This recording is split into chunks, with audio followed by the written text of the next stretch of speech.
This is Danger from the Danger Yu-Gi-Oh channel, and today we're going to be talking about the Structure Deck 7, or the Rock Structure Deck. I'm not quite sure what else to call it, because I don't have the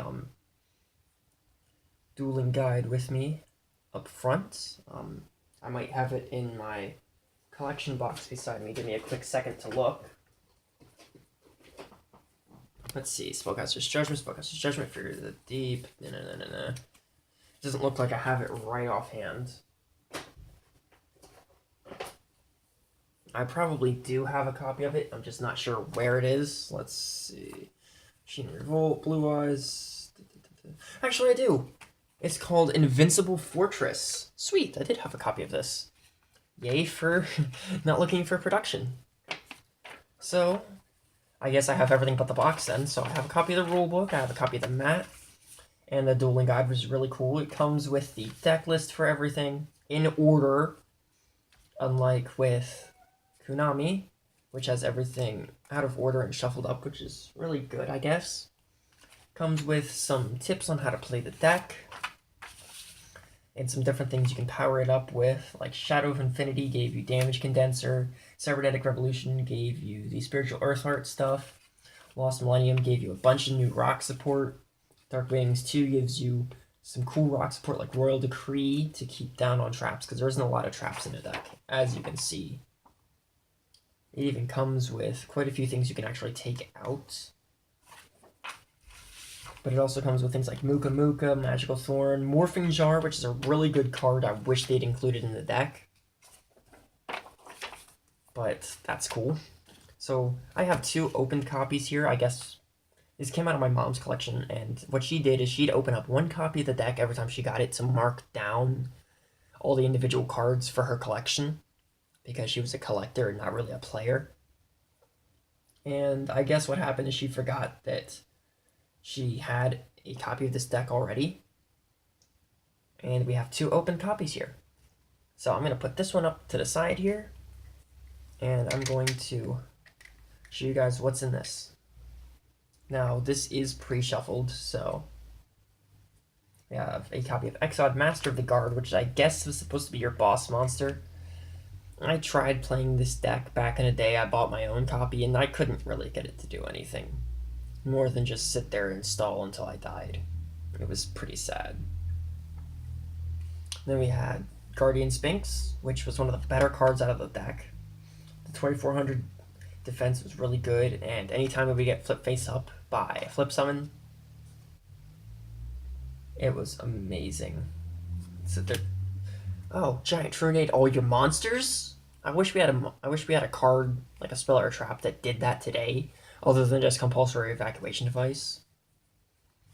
So we have Giant Rat, compulsory, Magic Drain, which is one of my favorite spell card stoppers. If they can't discard another spell, well, it looks like it was negated. So it forces your opponent to not only get rid of another spell card resource to activate one. So it can be really powerful today, since a lot of decks normally only open with one card or their field spell. Gigantes, which was another one of the really good cards. Unfortunately, when it would be sent to the graveyard, it would destroy all spell and trap cards on the field, which was normally pretty bad for you. Ordeal of a Traveler, one of the few ways to keep you from dying, because if they selected the wrong card, or if they selected the right card, that was bad.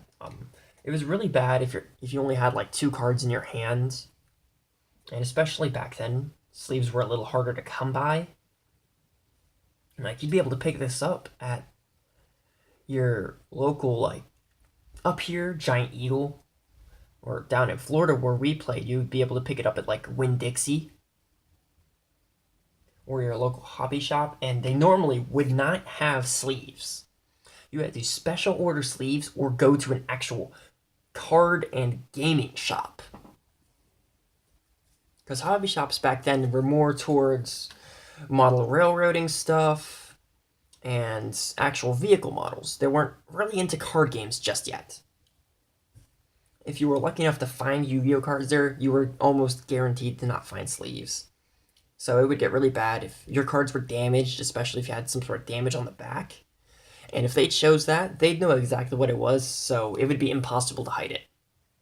You'd have to play the card, but then they'd know what it was anyways, and all around bad show. So then we had Sandmoth, something I could never understand what it was really for. MST.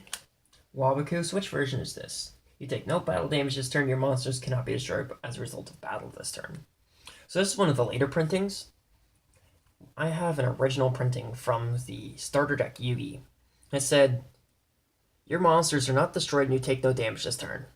Straight up, they couldn't be destroyed by battle or card effects, and you took no battle or effect damage. So the updated version here was a clarification more than an errata, which is pretty cool. Magical Mallets, Moa Interceptor Cannons, way to use the Easter Island statues, Konami. Hera Sphinx, the 2400 attack one instead of the defense. At least they made it so that your defense position monsters couldn't be attacked, which was good. But there was very few decent attack monsters in this deck. Copy of Swords, another Giant Rat, another Gigantes, and Ectoplasm. I thought this was a really weird choice myself. I mean, sure, it tributes a face-up, so if you don't have one, you're not tributing, but still, that's pretty weird to me. Another Moa Interceptor Cannon, another Odriel the Traveler. Premature Burial. Guardian Statue, another one of those flip defense things. Sword and Shield, switches the attack and defense of all monsters on your side of the field until the end of the turn. So what happened, you flip everything into attack mode. You sword and shield, attack, but then your stuff would change back. Luckily, most of the monsters in your deck can flip themselves back down, so it was okay. But it was a little annoying. Another Compulse, Shifting Shadows, which allowed you to shuffle all your face downs. Giant Rex. Giant Rat. Robin Goblin, another I thought was a weird choice. Because you're not doing a lot of attacking with this deck at all. Hammer Shot, which that I understand. Stone Statue of the Aztecs. So let's say your opponent attacked with something 1500 against this 2000 defense. Due to this effect, any battle damage they take is doubled. So that was pretty cool. A Spirit Monster. I don't know if I remember that one. Maharagi. This card cannot be special summons.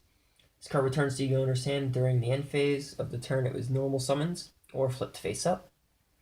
If this card's normal summoned or flipped face up, look at one card on the top of your opponent's deck during your draw phase before you draw, and return the card to the top or bottom of the deck. I don't understand why it's on your turn, but we have Magic Train, Mega Rock Dragon, which is really the big beater of your deck, supposedly, because you're supposed to get all your rocks banished. But there's nothing in here, I don't think, to banish your rocks. Brain Control, Cryo Sphinx, which is the 2400 defense Sphinx monster. And this is for spirits, basically. When a monster is returned to the owner's hand, the owner of the returned monster selects one card in their hand and sends it to the grave. Ultimate Offering.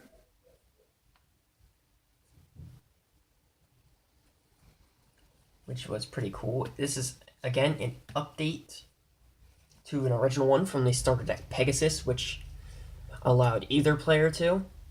I believe its effect went, a player is allowed an extra normal summon or set of a monster at the cost of 500 life points. This one says, by paying 500 life points, normal summon or set one extra monster. You can only activate this effect during your main phase or your opponent's battle phase. Then we have Great Spirit, which says, once per turn during your main phase, you can flip this card in face down defense position. When this card is flip summoned, you can switch your original attack and defense of one face-up earth monster on the field until the end of the turn.